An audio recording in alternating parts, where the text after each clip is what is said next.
آپ سمجھتے ہیں کہ میں بے گناہ ہوں، معصوم ہوں، خامخواہ مجھے سزا دی جا رہی ہے، تو آپ سپریم کورٹ میں جاتے ہیں، لڑتے ہیں اس کے لیے۔ اللہ سے اوپر کوئی عدالت نہیں۔ اللہ جو ہے دنیاوی عدالتوں کی طرح فیصلے نہیں کرے گا۔ دنیاوی عدالتیں کیسے فیصلہ کرتی ہیں؟ گواہی کی بنیاد پر، ڈاکیومنٹس کی بنیاد پر یہ فیصلے ہوتے ہیں۔ لیکن اللہ تعالیٰ تو ہر جگہ اپنے علم کے ذریعے موجود ہے۔ وہ رات میں بھی دیکھ رہا ہے، دن میں بھی دیکھ رہا ہے، سینوں کو بھی دیکھ رہا ہے، نیتوں کو بھی دیکھ رہا ہے۔ اس کے فیصلے میں غلطی نہیں ہو سکتی۔ اور اس لیے بتایا گیا پھر وَمَا أَنَا بِظَلَّامٍ لِّلْعَبِيدِ کہ میں اپنے بندوں پر ذرہ برابر بھی ظلم نہیں کرتا۔ تو یہ عربی کا ایک خاص انداز ہے جس کی تشریح مولانا امین احسن اصلاحی نے بہت اچھی طرح کی ہے۔ وہ یہ کہتے ہیں جب مبالغے پر نفی آتی ہے، ظلام جو ہے مبالغہ ہے، بہت بڑا ظالم، اس پر جب نفی آتی ہے تو اس کا مطلب یہ ہوتا ہے مبالغہ فی النفی، مبالغہ فی النفی۔ کچھ مثالیں بھی عربی اشعار سے انہوں نے دی ہیں مولانا امین احسن اصلاحی نے تدبر قرآن میں۔ تو اس کا ترجمہ ہم یہ کرتے ہیں کہ وہ اپنے بندوں پر بالکل ظلم کرنے والا نہیں، یعنی وما انا، میں اپنے بندوں پر بالکل ظلم نہیں کرتا۔ تو یاد رکھیے قیامت کے دن اللہ تعالیٰ نہ مسلمانوں سے ظلم کرے گا، نہ ہندوؤں سے کرے گا، نہ عیسائیوں سے کرے گا، نہ جو ہے بدھ مت کے ماننے والوں سے کرے گا، نہ سکھوں سے کرے گا۔ وہ خدا ہے، وہ پیدا کرنے والا ہے، وہ تو دیکھے گا نا آپ کا عمل کیسا ہے، آپ کا عقیدہ کیسا ہے۔ کیا آپ ایک خدا کو مانتے رہیں یا کئی خداؤں کو مانتے رہیں؟ کیا آپ جنت اور دوزخ مرنے کے بعد کی زندگی کو مانتے رہیں یا نہیں مانتے رہیں؟ پھر اس عقیدے کی روشنی میں آپ کا بیہیویئر کیسا تھا، آپ کی زبان کیسی تھی، آپ کے اخلاق کیسے تھے، آپ کی کمائی، آپ کا خرچ، آپ کا انفاق کیسا تھا؟ کنجوس تھے، بخیل تھے، مسرف تھے، دریا دل تھے، فیاض تھے، اچھے کاموں میں خرچ کرتے تھے یا برے کاموں میں رقم اڑا دیتے تھے؟ اسی کی بنیاد پر فیصلہ ہوگا، ظلم کسی پر نہیں ہوگا، بلکہ اللہ تعالیٰ اعلان فرمائے گا لا ظلم اليوم، آج کے دن کوئی ظلم نہیں ہوگا۔ ان اللہ لا یظلم مثقال ذرۃ، اللہ تعالیٰ تو ذرہ برابر بھی ظلم نہیں کرتا۔ تو جو ظلم کرے، یاد رکھیے ظلم کرے وہ خدا نہیں ہو سکتا۔ اللہ انصاف کرے گا 100% جسٹس، انسان ظلم کرتا ہے۔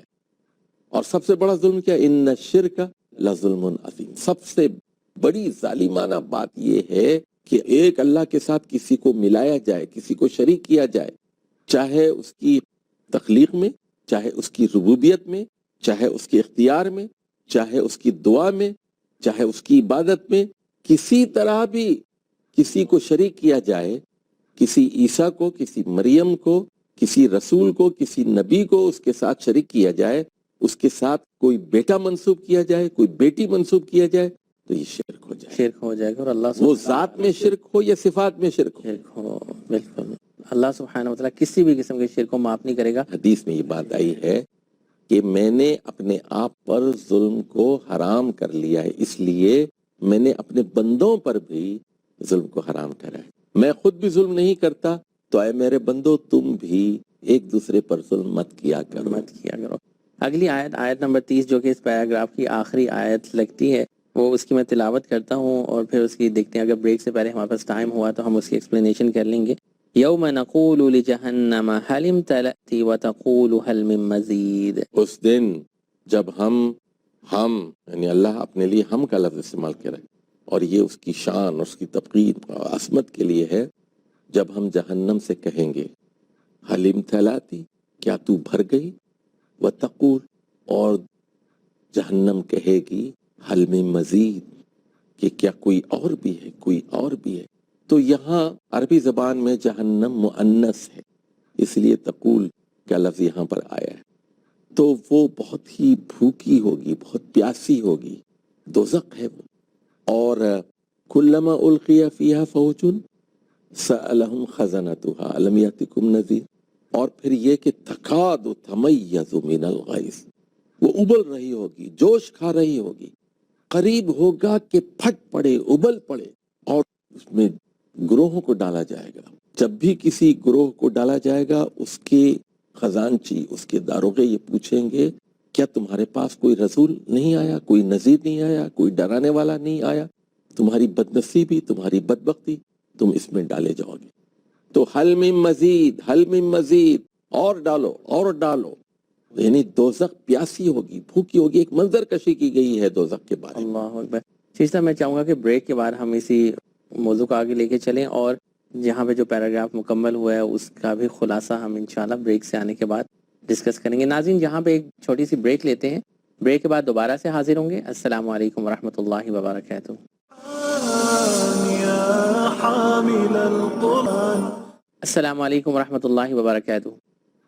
ناظرین ایک بار پھر آپ کو خوش آمدید کہتے ہیں پیس ٹی وی اسٹوڈیو سے.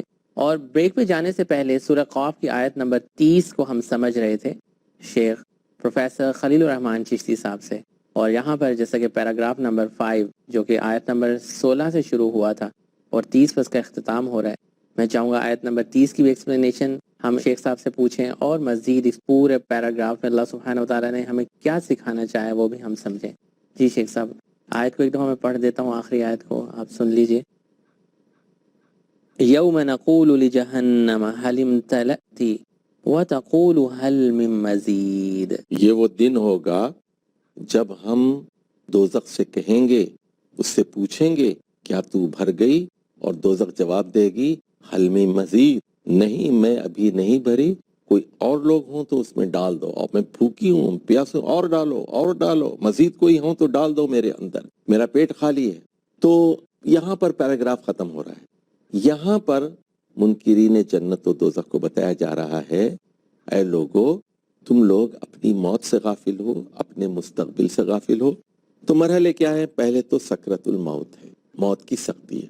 اس کے بعد پھر قبر کی زندگی ہے, اور اس کے بعد کیا ہے؟ اللہ کے حضور تمہیں پیش ہونا ہے اللہ کی عدالت میں. تمہارے ساتھ ایک سائق ہوگا اور ایک شہید ہوگا, ایک ہانک کر لے جانے والا فرشتہ ہوگا, ایک گواہ ہوگا ریکارڈ کے ساتھ. اور اس کے بعد جو فرشتہ ہوگا وہ کہے گا کہ یہ میری کسٹڈی میں تھا, میں آپ کی خدمت پیش کر رہا ہوں. تو پھر اللہ تعالیٰ فرمائے گا کہ جو ناشکرا ہے, جو حق سے اناد رکھتا ہے, عنید ہے, جو مناع للخیر ہے, معتد ہے, مریب ہے, حد سے تجاوز کرنے والا ہے, خیر کے کاموں سے روکنے والا ہے, شک میں مبتلا شخص ہے, اور جو اللہ کے ساتھ کسی اور کو شریک کیا کرتا تھا, اس کو دوزخ میں ڈال دو. ڈال دو. اس کے بعد پھر بتایا جا رہا ہے کہ پھر ابلیس اور دوزخی کے درمیان جھگڑا ہوگا. ابلیس کہے گا کہ میری ذمہ داری نہیں ہے, میں بری ذمہ ہوں. وہ کہے گا کہ یہ ذمہ دار ہے. اس کے بعد اللہ کہے گا میرے آگے مت جھگڑو, میں نے پہلے ہی تم کو خبردار کر دیا تھا, اور میں اپنے بندوں پر ظلم نہیں کرتا. اور اس کے بعد پھر اللہ تعالیٰ پوچھے گا کیا تو بھر گئی, دوزخ جو پھر جواب دے گی کہ کیا اور ہے. یہ سارے مراحل ایک منکر قیامت کو بتائے جا رہے ہیں کہ یہ وہ اگلے مرحلے ہیں, یہ فیسز ہیں جن سے تمہیں گزرنا ہے اور پہنچنا ہے. اور آکے اب جنتی لوگوں کا ذکر ہو رہا ہے. وَأُزْلِفَتِ الْجَنَّةُ لِلْمُتَّقِينَ غَيْرَ بَعِيدٍ. وَأُزْلِفَتِ الْجَنَّةُ, اور جنت قریب لائی جائے گی, لِلْمُتَّقِينَ غَيْرَ بَعِيدٍ, یہ بالکل دور نہیں ہوگی, بہت قریب لائی جائے گی متقین کی. اس صورت کے اندر متقین کا ایک خاص مطلب ہے. متقین کے لفظی معنی ہے بچنے والے, بچنے والے. یعنی اتقا یتقی, متقین کا مطلب ہوتا ہے بچنے والے. تو وہ 6 چیزوں سے بچنے والے. ایک تو وہ ناشکری سے بچنے والے ہیں, کفار نہیں ہیں, وہ شکار ہیں, شاکر ہیں, وہ ناشکری سے بچتے ہیں. اسلام سے اناد, دشمنی, بغض نہیں رکھتے تھے, یہ متقین ہیں. یعنی بغض و اناد سے بچتے تھے, اور مناع للخیر کی جو روش تھی اس سے بچتے تھے, اعتداد سے بچتے تھے, معتد نہیں تھے, شک سے بچتے تھے, ان کے پاس یقین کی دولت تھی, مریب نہیں تھے. تو جنت قریب لائی جائے گی. دیکھیے ایسا معلوم ہوتا ہے, صحیح حال تو اللہ ہی جانتا ہے. وہاں کہا گیا سورۃ الفجر میں وَجَاءَ رَبُّكَ وَالْمَلَكُ صَفًّا صَفًّا وَجِيءَ يَوْمَئِذٍ بِجَهَنَّمَ جِيءَ يَوْمَئِذٍ بِجَهَنَّمَ جَاءَ رَبُّكَ وَالْمَلَكُ صَفًّا صَفًّا. تو اللہ تعالی جیسے اس کی شان ہے وہ آئے گا یعنی عدالت کا آغاز ہوگا، عدالت شروع ہو جائے گی، اور والملک صفا صفا، فرشتے آ جائیں گے اور وہ قطار پہ لائن میں کھڑے ہوں گے، اب اجلاس کی کاروائی شروع ہوگی۔ وجیء یومئذ بجہنم، اور دوزخ کو لایا جائے۔ یہاں کیا فرمایا جا رہا ہے؟ وَأُزْلِفَتِ الْجَنَّةُ، تو یہاں ایسا نہیں ہے کہ دوزخ بہت دور ہوگی اور جنت جو ہے بہت دور ہوگی، فیصلہ ہوگا اور فٹافٹ لوگ یا تو جنت میں داخل کیے جائیں گے یا دوزخ میں داخل کیے جائیں گے۔ وَأُزْلِفَتِ الْجَنَّةُ لِلْمُتَّقِينَ غَيْرَ بَعِيدٍ هذا ما توعدون لكل أواب حفيظ۔ ما توعدون لكل اواب حفیظ۔ اواب تو کہتے ہیں عربی زبان میں رجع کو، جو بہت زیادہ رجوع کرتا ہے، یعنی بار بار پلٹتا ہے۔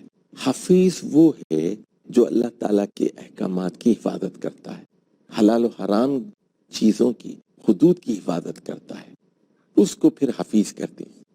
اور احکام کی حفاظت کرنا، اللہ کی یاد کی حفاظت کرنا۔ اواب بار بار پلٹتا ہے، رجوع کرتا ہے۔ ہذا، یہ وہ ساری نعمتیں ہیں، ما توعدون لکل اواب حفیظ، یہ جنت، یہ باغات جو متقین کے لیے فراہم کیے گئے ہیں، اسی کا تو وعدہ کیا گیا تھا اوابین کے ساتھ اور حافظین کے ساتھ۔ حافظین لحدود اللہ، حفیظ ہے وہ اللہ کی حدود کی حفاظت کرنے والے لوگ۔ صحیح۔ هذا ما توعدون لكل أواب حفيظ من خشي الرحمن بالغيب وجاء بقلب منيب۔ اب یہاں دو باتیں بتائی جا رہی ہیں، اور وہ شخص من خشی الرحمن بالغیب، خشی الرحمن، اس میں ایک چیز ہے خشیت۔ خشیت جو ہے وہ دل کی ایک کیفیت کو کہتے ہیں، دل کے اندر جو خوف ہوتا ہے ایک، اس کو خشیت کہتے ہیں۔ دیکھیے کسی انسان نے اللہ تعالیٰ کو نہیں دیکھا، حضرت موسیٰ علیہ السلام نے بھی کہا ربی ارینی، اپنا جلوہ دکھا دے، اللہ نے کہا لن ترانی، اللہ کو وہ نہیں دیکھ سکے۔ رسول اکرم صلی اللہ علیہ وسلم نے بھی معراج کے موقع پر اللہ سبحانہ و تعالیٰ کی آیات کو تو دیکھا لیکن خود اللہ کو نہیں دیکھا۔ البتہ قیامت کے دن اللہ کا دیدار ہوگا صرف اور صرف اہل ایمان کے لیے۔ وجوہ یومئذ ناظرہ، اس دن کچھ چہرے دمک رہے ہوں گے، خوش ہوں گے، خوش و خرم ہوں گے، الی ربہا ناظرہ، اپنے رب کی طرف وہ دیکھ رہے ہوں گے۔ کچھ چہرے، سارے نہیں، توحید والے، آخرت پر یقین کرنے والے متقین اللہ کو دیکھ رہے ہوں گے۔ تو اس وقت تو اللہ چھپا ہوا ہے۔ الہ کا ایک مطلب یہ بھی ہے جو پوشیدہ ہے، اس کو الہ کہتے ہیں، چھپا ہوا ہے۔ تو یہ دنیا ایک پہیلی ہے۔ دیکھیے اصل امتحان کیا ہے؟ اللہ کو پہچاننا ہے۔ کیسے پہچاننا ہے؟ اس کی آیات کے ذریعے اللہ کو پہچاننا ہے۔ اگر اللہ تعالیٰ اپنا دیدار کرا دیتا اور دنیا کے سامنے آ کر کہتا کہ میں اللہ ہوں، تو پھر تو کوئی امتحان نہ ہوتا نا۔ لیکن اس کی آیات ظاہر و باہر ہیں کہ یہ پہاڑ کہہ رہے ہیں کہ اس کا بنانے والا ہے، سورج کہہ رہا ہے کہ میرا ایک بنانے والا ہے، چاند کہہ رہا ہے، زمین کہہ رہی ہے، پودے کہہ رہے ہیں، جانور کہہ رہے ہیں، انسان، ساری کائنات کہہ رہی ہے، اور ساری کائنات کا نظام اور ان کا کوآرڈینیشن، کوآپریشن، ان میں جو ہم آہنگی ہے، جو توافق ہے، یہ ساری چیزیں مل کر کہہ رہی ہیں ایک ہستی ہی ایسی ہے جو اس پورے نظام کو چلا رہی۔ اگر ایک سے زیادہ ہستیاں ہوتی تو سارا نظام بگڑ جاتا۔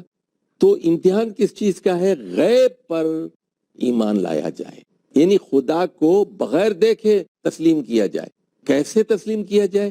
اس کی آیات اور اس کی نشانیوں سے اس تک پہنچا جائے۔ یہ پوری کائنات رواں دواں ہے، زمین گھوم رہی ہے، سورج نکل رہا ہے، دن اور رات کا نظام ہے، سلسلے روز و شب ہے، یہ ساری چیزیں ہو رہی ہیں۔ یہ ساری چیزیں کیا کہہ رہی ہیں کہ ان کا پیدا کرنے والا بھی ایک ہے اور ان کو مینٹین کرنے والا بھی وہی خدا ہے۔ تو اس کی نشانیاں اتنی اپیرنٹ ہیں، اتنی ظاہر ہیں، اس لیے اللہ نے کہا والاول والآخر والظاہر والباطن، وہ ظاہر بھی ہے اور باطن بھی ہے۔ اپنی آیات کے اعتبار سے ظاہر ہے، اپنی ذات کے اعتبار سے چھپا ہوا ہے۔ اور حدیث میں یہ بات آتی ہے کہ قیامت کے دن اللہ کا دیدار اس طرح ہوگا جس طرح آپ دن میں سورج کو بالکل واضح بغیر کسی اشکال اور شک و شبہ کے دیکھتے ہیں، اللہ کا دیدار ہوگا۔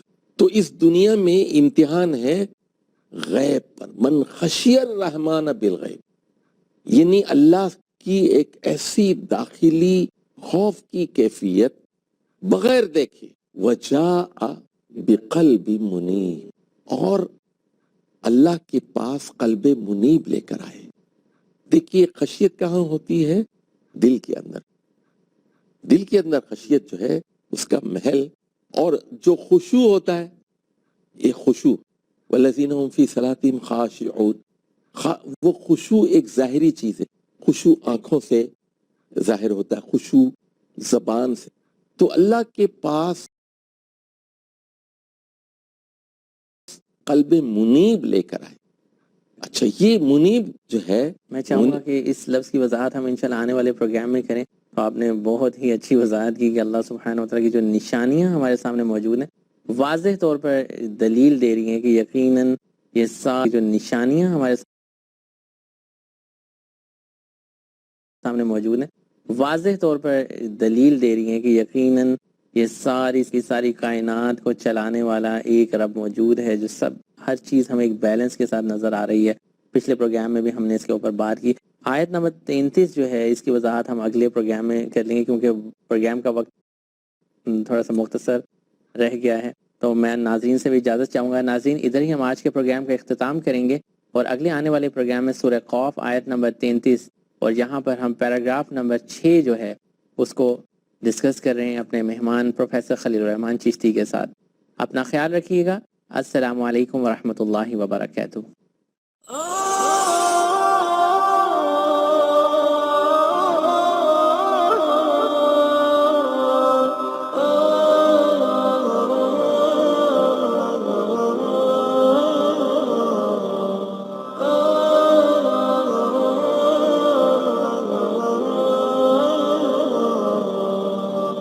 يا حامل القرآن قد خصك الرحمن بالفضل والتيجان والروح والريحان.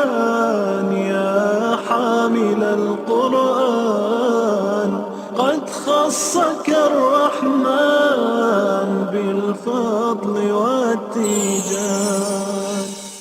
سب طرح کی تعریف اللہ ہی کے لیے ہے جو تمام مخلوقات کا پروردگار ہے، بڑا مہربان، نہایت رحم والا۔